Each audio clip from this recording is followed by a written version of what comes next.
Praise the Lord, everyone. Praise the Lord. Praise the Lord. Amen. I want to thank each of you for joining with us for Monday's daily Bible study coming from Charlene's Outreach Ministries. We have a great and wonderful lesson for today. Are we faithless? Are we faithless? Amen. This is a power and strong lesson asking where do we fall at in our walk with the Lord? Are we walking in faith or are we faithless? Amen. As we see in this lesson, Jesus will rebuke those that are faithless. So we don't want to fall in that category. Amen. Our lessons come from Matthew 11, verses 16 to 24. Amen. We're going to get ready to move into our lesson. But first, I want to ask if anything is said touches your heart, soul, or spirit. If you have any questions or comments, please feel free to jot them at the bottom of the screen below, and I will get to them as soon as possible. Also, if you would subscribe to our channel and join with us as we gather together to study and meditate on the word of the Lord. Amen. This is a wonderful and powerful lesson. We're going to get ready to move right into it, but we're going to have prayer first, and then we're going to move right into the lesson. Dear God in heaven, we thank you, Father. We thank you, Father, for allowing us to see another day. We thank you, Father, for allowing us to see a day that we've never seen before. We thank you for all the many blessings that you bestow upon us, those seen and unseen. We thank you, Heavenly Father, that you are such a great and wonderful God, that you are our counselor, and that you are our everlasting Father and our Prince of Peace, Father. We thank you for making a way out of no way. We thank you for leading and guiding us in your true path of righteousness. In the mighty name of Jesus. Lord, we give you honor, glory, and praise in Jesus' name. Lord, we thank you that as we go into your word, Father, that you will open our eyes that we see and our ears that we hear, and give us wisdom, knowledge, and understanding from on high as we study and meditate on your word, Father, that it will make a change in our thoughts, in our actions, and our lifestyle. In the mighty name of Jesus Christ, we pray. Amen. All right, as we stated, we have a great and wonderful lesson. Are we faithless? Amen. Are we faithless? Come from Matthew 11, verses 16 to 24. And we're speaking on Jesus rebuking the faithless. Amen. Verses 16 and 17 says, "But to what shall I compare this generation? It is like children sitting in the marketplace and calling to their playmates.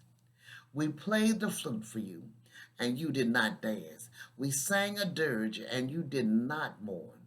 As we see here, the generation to whom Jesus was speaking was not interested in seeking and in accepting either one. He was not. They were not interested in accepting Christ, as we are many times are today.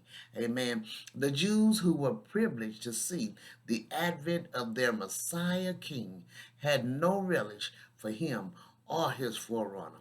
They were a problem. Jesus compared them to cranky children sitting in the marketplace who refused to be satisfied with any offers. If their friends wanted to pipe so they could dance, they refused to dance. If their friends wanted to play an act as a funeral, they refused to lament and mourn as if in a funeral to go along with the play. They was not willing to go forward. Amen. Jesus is watching and seeing, are we doing the will of the Lord? Are we going forth in his will? Amen. Verses 18 and 19 said, "For John came neither eating nor drinking, and they say he was a demon.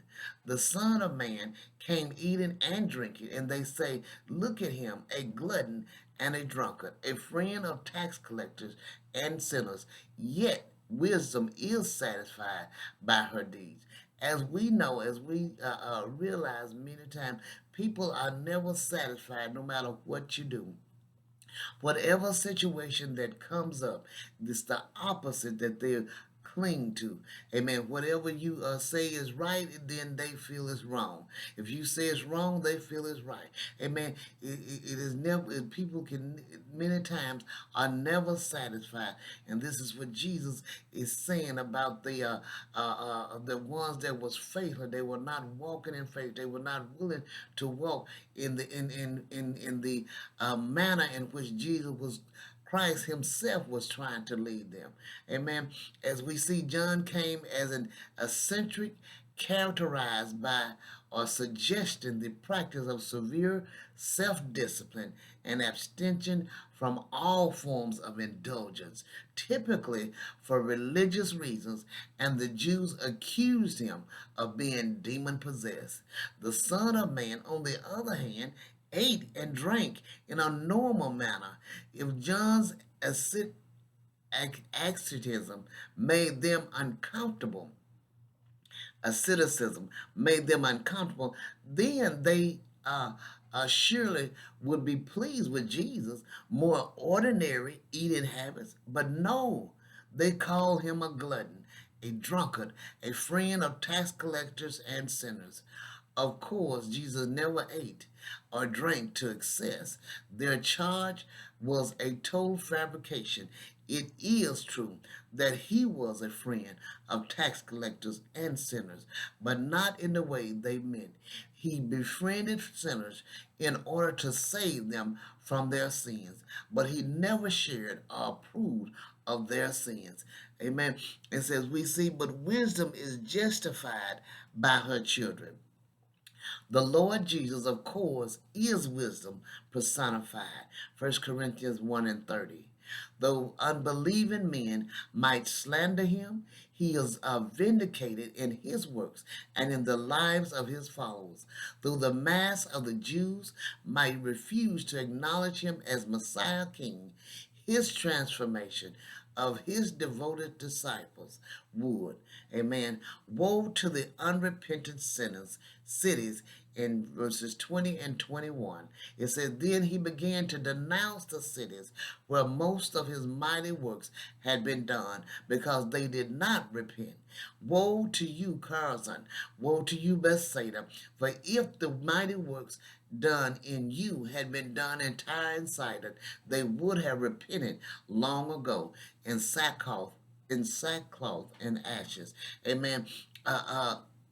They had an opportunity, but they would not take it. They would not accept it. They would not believe because they wanted to stay in the position they was in. They was looking at the worldly side and not that which was righteous and that which was good. Amen.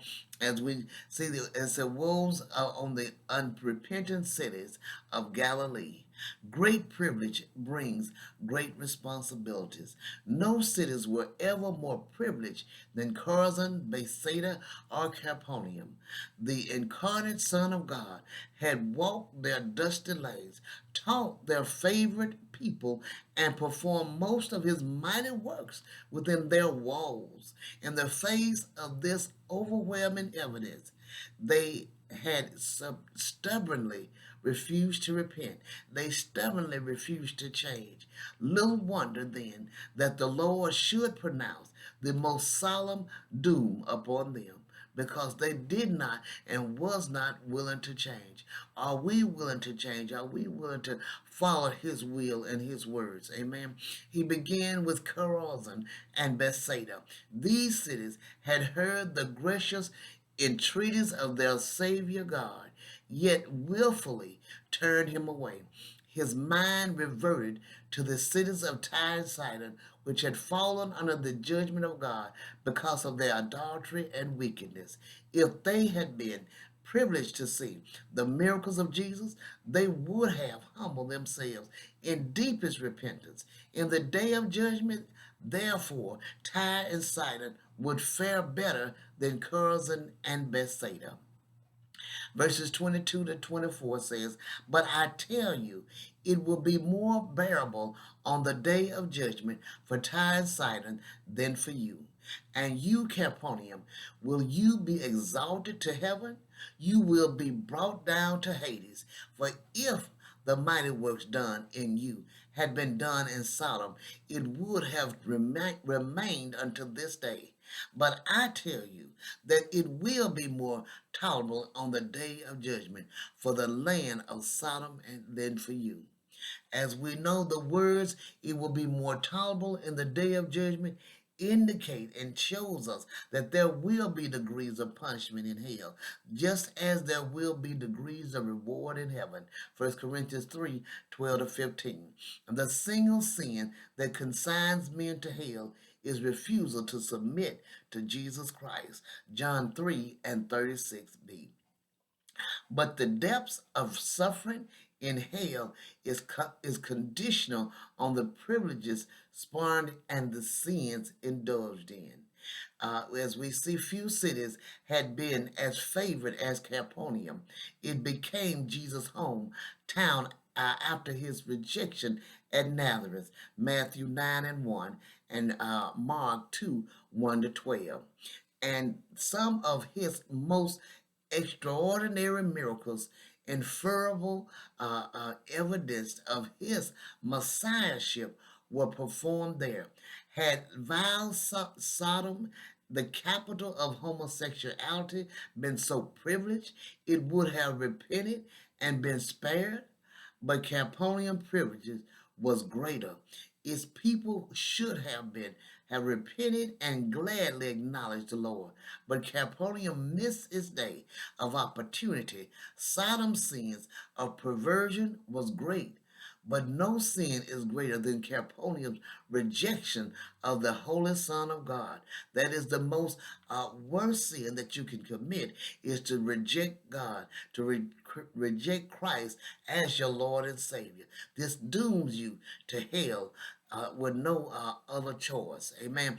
Therefore, Sodom will not be punished as severely as Capernaum in the day of judgment. Lifted up to heaven in privilege, Capernaum will be brought down to Hades in judgment.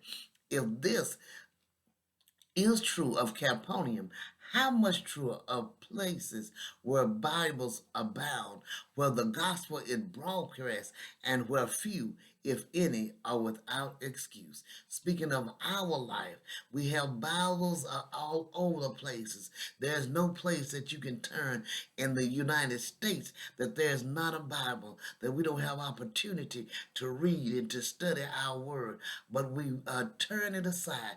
Everything in our life is more important than studying the word of the Lord. In the days of our Lord, there were 4 prominent cities in Galilee: Chorazin, Bethsaida, Capernaum, and Tyre. He pronounced woes against the first 3, but not on Tyre. What has been the result? The destruction of Chorazin and Bethsaida is so complete that their exact cities are unknown. They don't even know where they sightseers, where they used to be, amen, where they would have been considered to be at. And the location of Capernaum is not positive either. It has been destroyed to a point of not being able to distinguish what area it was located in. But Tiberias, it still stands. This remarkable fulfillment of prophecy is one more evidence of the Savior's omnipotence and the Bible's inspiration. Amen. As we look at this lesson and we see that we are to realize that to be faithful and not faithless, we have to walk in God's will. We have to do what He would have us to do. Should it be not as the children that would not dance or mourn as they lament, but to be one that follows the word, that does what the word said, that listens to the word, that reads the word, that studies the word. Amen. This is a great and wonderful lesson.